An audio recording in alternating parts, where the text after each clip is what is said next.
La Unión Europea y China celebran una cumbre para reforzar sus relaciones bilaterales. El encuentro ocurre en un momento crítico porque, por un lado, Europa ve cómo se rediseña su relación con Estados Unidos, una relación que históricamente había sido sólida y un pilar para el mundo occidental, pero que se ha visto debilitada de una forma sin precedentes desde el regreso de Donald Trump a la Casa Blanca. Y por otro lado, esa propia coyuntura deja a Bruselas en busca de un nuevo aliado. Pero las diferencias entre Europa y China, sobre todo en algunos temas muy particulares que vamos a conversar hoy, parecieran que podrían complicar ese acercamiento. ¿Qué gana y qué pierde Europa si fortalece su relación con China y viceversa? ¿Cuáles son los riesgos, pero también las potencialidades para Pekín? Ese será el tema de hoy aquí en Actualidad en Análisis. Yo soy Johan Ramírez y es un gusto saludarlos como siempre desde donde quiera que nos estén siguiendo en este espacio en el que todos los días nos sentamos aquí para analizar los desafíos geopolíticos del mundo. Hoy, para hablar de China y Europa, saludo a Ana Solís. Ella es investigadora y docente en la Universidad de las Fuerzas Armadas de Hamburgo y experta en temas chinos. Ana, un gusto saludarte en este espacio. Gracias por aceptar la invitación. Ante todo, te pregunto, los líderes europeos han pedido a China una relación más balanceada. Cito palabras que han pronunciado esta mañana al comienzo de esta cumbre. Una relación más balanceada, ¿a qué se refieren exactamente? Bueno, la palabra de más balanceada va en primer término al desbalance comercial que existe en las relaciones bilaterales de comercio entre China y la Unión Europea en términos de productos, que es negativa para la Unión Europea. Pero esto envuelve muchos otros más puntos, que es, por ejemplo, la falta de transparencia y apertura para empresas europeas de la Unión Europea en China. Es también el uso de subvenciones que hace China en la producción de sus productos, que generan una realmente falta de competitividad para las empresas europeas. Es también el tema de control, y que esto es del último tiempo, el control de exportaciones de China de tierras raras. Es también la limitación para empresas digitales, y eso es importante, de empresas digitales europeas en China. Entonces, efectivamente, hay desbalance en términos, como decía al principio, comercial para la Unión Europea, y también en el acceso al mercado chino de empresas, lo cual se diferencia muchísimo de la apertura o transparencia que tienen las empresas chinas aquí en Europa. Has puesto el comercio ya en la primera plana de esta cumbre, ¿no? Como uno de esos temas centrales. Y justamente escuchaba esta mañana que se hablaba allí en esa cumbre de déficit. ¿Qué tan importante es ese déficit, Ana? Bueno, la balanza comercial, para hacernos una idea de la magnitud de que estamos hablando, es de más de 730.000 millones de euros en el año 2024, ¿no? Eso es el intercambio comercial entre China y el bloque de la Unión Europea. Y bueno, el déficit comercial es casi de la mitad de esos valores. Entonces es realmente bastante deficitaria en cuanto a productos. Hablamos de una cumbre, Ana, y yo como corresponsal, como reportero, he cubierto algunas y me quedo siempre con esta impresión. Primero, las cumbres son tremendamente aburridas y por otro lado, sirven para muy poco, pareciera. ¿Podemos esperar algo concreto en esta oportunidad? Sí, mira, no sé, claro, vos tenés la experiencia, ¿no? De haber participado en las cumbres, pero yo creo que se juega muchísimo, o lo que más se juega es en esas reuniones bilaterales, en esos acuerdos que no necesariamente están en la prensa. Y lo interesante, o lo que hace llamativa esta cumbre, no es tanto esta conmemoración de los 50 años, ¿no? De las relaciones bilaterales entre la Unión Europea y China, sino que se trata no únicamente de aspectos de la relación bilateral, como lo que hablábamos hace un momento, sino que están envueltos temas globales.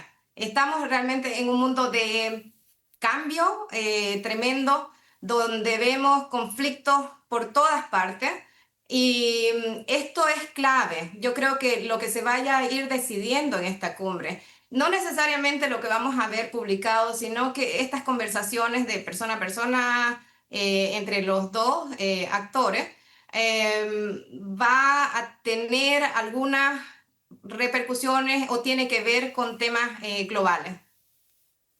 Claro, hay muchas cosas que pasan allí tras bastidores que no nos enteramos ni la prensa ni por supuesto el público en general. Lo que sí sabemos es algo que dijo la presidenta de la Comisión Europea esta mañana, que se pronunció desde Pekín. Ana, vamos a escuchar algunas de sus palabras y luego las analizamos. A medida que nuestra cooperación se profundiza, también lo hacen los desequilibrios. Hemos alcanzado un punto de inflexión. Reequilibrar nuestra relación bilateral es fundamental porque para que sean sostenibles las relaciones necesitan ser mutuamente beneficiosas. Y para alcanzar esto es vital que China y Europa reconozcan sus respectivas preocupaciones y avancen con soluciones reales. Para que las relaciones bilaterales sean sostenibles, tienen que ser beneficiosas para ambas partes. Eso ha dicho hoy Ursula von der Leyen desde Pekín. Ana, uno deduce de estas palabras entonces que ese beneficio, por lo pronto, por lo menos desde el punto de vista de la Unión Europea, no es recíproco. ¿Se está aprovechando China de la Unión Europea? Sí, a ver, por una parte, creo que esta situación deficitaria y esta falta de transparencia, falta de acceso de las empresas europeas en China no es reciente, sino que ya lleva bastantes años. Ahora, es cierto lo que dice von der Leyen en el sentido, y es básico, ¿no? De que ambas partes deben beneficiarse. Yo creo que hay algunos aspectos donde hay beneficios, por supuesto, para la Unión Europea, pero claro, vemos que toma mayor ventaja China. Eso definitivamente es así. Y creo que es un reclamo válido por parte de la Unión Europea de que exista un cambio, una apertura de la política de China con la región. No se trata, como decía, solo de temas comerciales, sino políticos, ¿no? Vemos el tema de que China se sigue de alguna manera, no de alguna manera, sino realmente beneficiándose de la guerra de Rusia con Ucrania. Y creo que en ese sentido va un poco también esta solicitud, este pedido, esta declaración de von der Leyen a Xi Jinping hoy día en la mañana.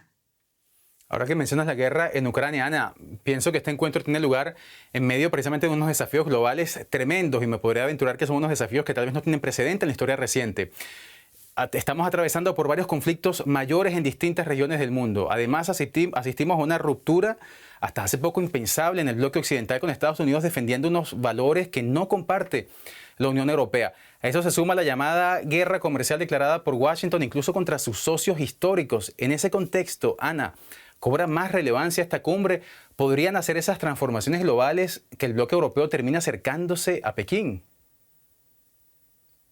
Mira, hay dentro de los expertos en este tema diferentes visiones, ¿no? Hay aquellos que dicen que no, que la Unión Europea debería de mantener la línea con su socio comercial como es Estados Unidos, porque esto es ya la relación tradicional que tiene la región. Yo soy más de la línea en que no aboga, por si acaso, y eso es una diferencia importante, de pasar de una relación cercana, bilateral de Estados Unidos hacia China, no me refiero a eso, sino que la Unión Europea podría tener una política exterior mucho más pragmática en este sentido. Y hay muchos temas en que pueden ser comunes con China y que pueden mejorar su posición también en cuanto a las negociaciones con Estados Unidos.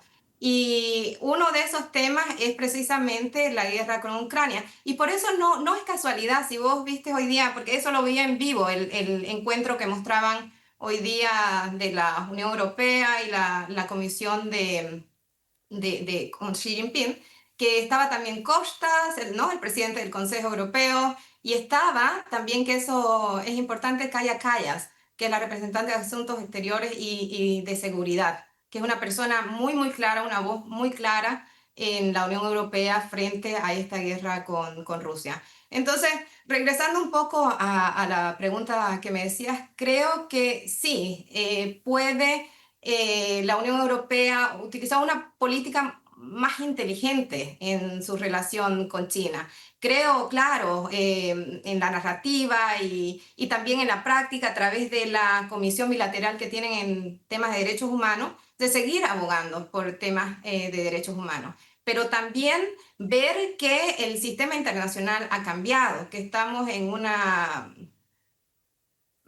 sistema internacional donde es una perspectiva realista, o sea, donde los países están buscando asegurar sus intereses nacionales y aquí en Europa es algo que se necesita, se requiere. Estamos a una guerra aquí mismo en la región y por lo tanto creo que hay bastantes puntos de negociación con China. Sea con Rusia, el involucramiento de Corea del Norte en la guerra, lo que es suministro de partes o productos de uso dual que está haciendo Mm. China a Rusia, pero por otro lado se podrían buscar temas mucho más comunes. Hay un interés con el Ártico, nuevamente con Corea del Norte, o sea, creo que hay bastante margen para la Unión Europea para posicionarse mucho mejor en esta era de conflictos.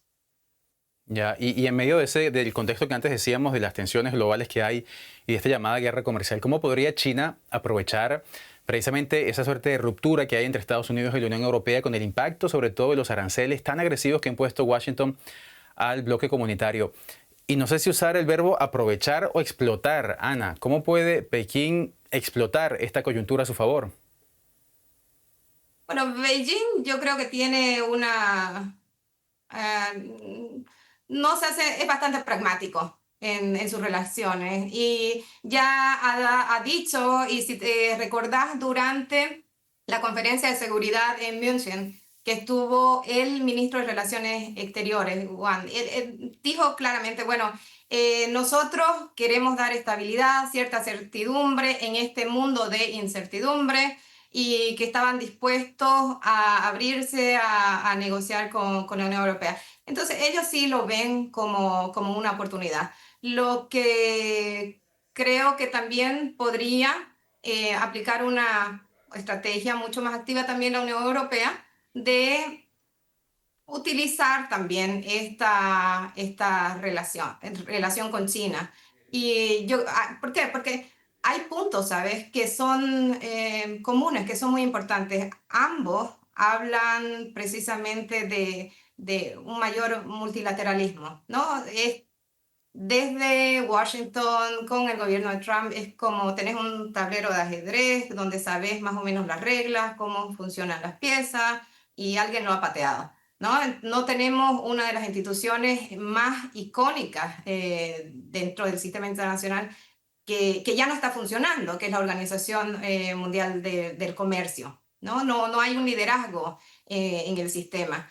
Y pienso que eso, al mismo tiempo que son riesgos, son oportunidades. No creo en esta idea de decir, bueno, ves, hay que ver los dos lados de la moneda. No, yo creo que hay que ver todo, no es que sea algo lineal, pero tenés que poder ser capaz de ver todo el juego que tenemos.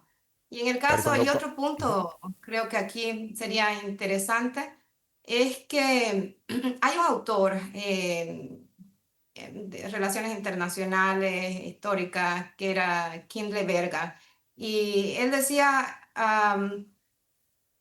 que era necesario un hegemón, ¿no? Y ese era el papel que hacía Estados Unidos, que pagaba por el funcionamiento de las instituciones internacionales, que dictaba de alguna manera las reglas, y ahora, según los cálculos de este gobierno de Estados Unidos, ha dicho, bueno, eso no ve los costos, beneficios, no me beneficia más, por lo tanto, abandono esto. Y la idea es que llega un nuevo poder, y en este caso podría ser China, pero estamos con el dilema que China no está dispuesta a otorgar los productos, lo que se necesita, a pagar, a asumir este liderazgo, ¿no? Para que sigan funcionando las instituciones. Entonces, podría ser un punto en que si vos ves las declaraciones de ambos, tanto de la Unión Europea como de China, hablan de reactivar, de dar certidumbre al sistema Sí. internacional de negociación común.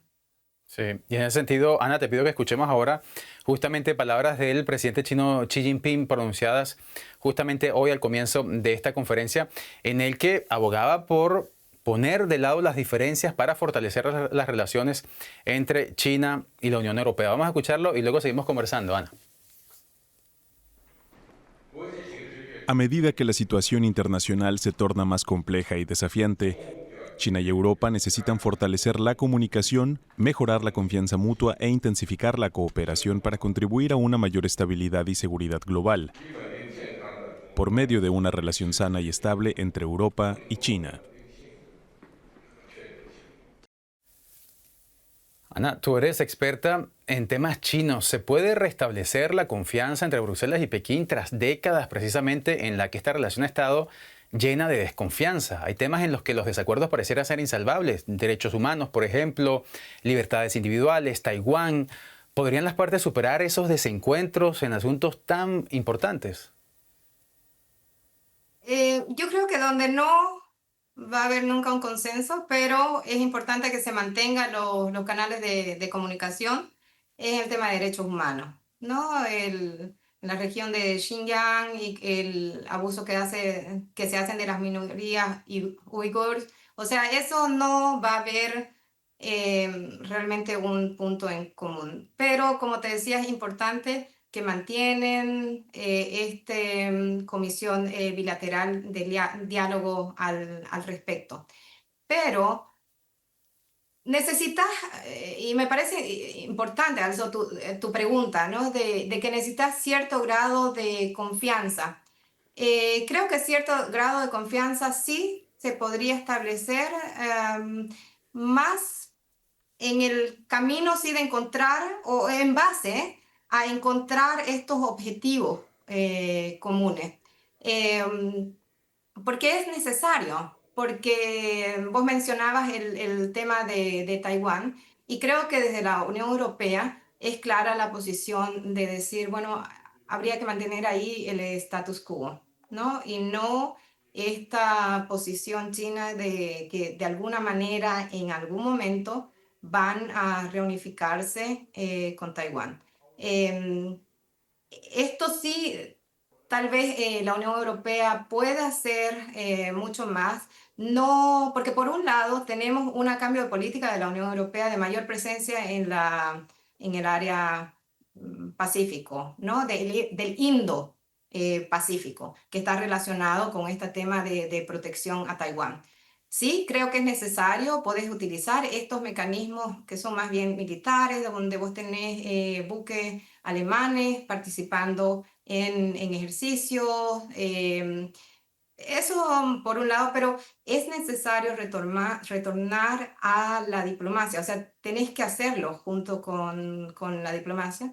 Y este es tema central. Lo que quiero decirte, no creo que la Unión Europea y China tengan la máxima confianza y vayan a formar alianza, eso no, pero sí hasta cierto grado, porque hay ciertos temas que es de interés para ambos. Ya, Ana. Y ahora te pido que cambiemos de tema porque hoy nos levantamos y apenas comenzamos a ver las noticias, pues veíamos que había un nuevo dolor de cabeza en el mundo y es el conflicto entre Tailandia y Camboya, una disputa histórica, fronteriza, que tiene años entre estos dos países.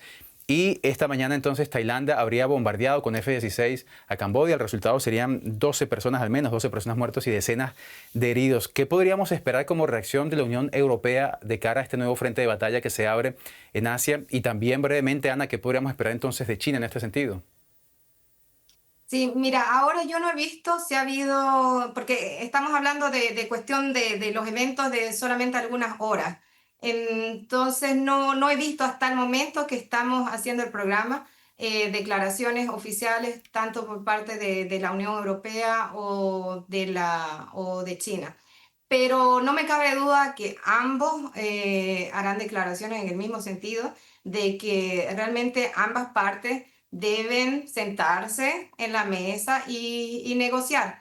Tanto la Unión Europea como China no quieren o no van a apoyar de ninguna manera la escalación aún más de este conflicto, ¿no? Que lleva, como vos decías, ya bastante tiempo. O sea, lo más reciente son los hechos de mayo del 2025, pero que es una cuestión histórica.